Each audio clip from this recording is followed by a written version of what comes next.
Good morning వెస్టేజ్. మేము agri granular, agri protect, agri 82 వాడుకున్నాము. ఒక 3-4 ఎకరాలకు వాడుకున్నాము. మొత్తం 3-4 ఎకరాలు అనేది ఇలానే ఉంది. ఓకేనా వెస్టేజ్ అందరూ ప్రతి ఒక్క వాళ్ళు రైతులకు ఎక్స్ప్లెయిన్ చేసే వాళ్ళు ఏదేది వాడాలా, ఏ టైంకి వాడాలా, ఎప్పుడెప్పుడు వాడాలా అని చెప్పేసి ప్రతి ఒక్కళ్ళు ఓకేనా ప్రతి ఒక్కళ్ళు ఎట్లా వాడాలా, పిలకలు ఎలా రావాలా అని చెప్పేసి కొంతమంది నా దగ్గర సజెషన్ అంటే కొంతమంది నంబర్ ఉన్న వాళ్ళు ఎట్లా వాడాలని కూడా నాకు చెప్పండి.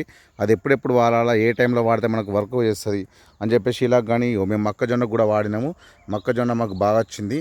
ఓకేనా మేము ఒక 3-4 మ్యాక్సిమం మా సొంతదే, నేను వేరే వాళ్ళది కాదు, మా సొంతది ఒక 3-4 ఎకరాలు 3 ఎకరాలు వేసినాము. మంచిగా పిలకలు వచ్చినాయి. అదైనా మంచిగా ఇప్పుడు చాలా బాగుంది. ఇంత రోగం కూడా లేదు. ఓకేనా మేము బయట మందులు ఏవి ఇవ్వలేదు, ఓన్లీ వెస్టేజ్ వాడతాం మేము ఇంట్లో కానీ ప్రతి ఒక్కటి కానీ. కానీ అగ్రికల్చర్కి సంబంధించింది మాత్రం బాగా వచ్చింది. దీన్ని ప్రతి ఒక్క అగ్రికల్చర్ ఇప్పుడు సామాన్ ఇప్పించే వాళ్ళు ఏదేది వాడాలి, ఎప్పుడు వాడాలి అని చెప్పేసి వాళ్ళకి క్లారిటీ ఇవ్వాలి. ఓకేనా. గుడ్ మార్నింగ్ వెస్టేజ్. Good morning. Thank you.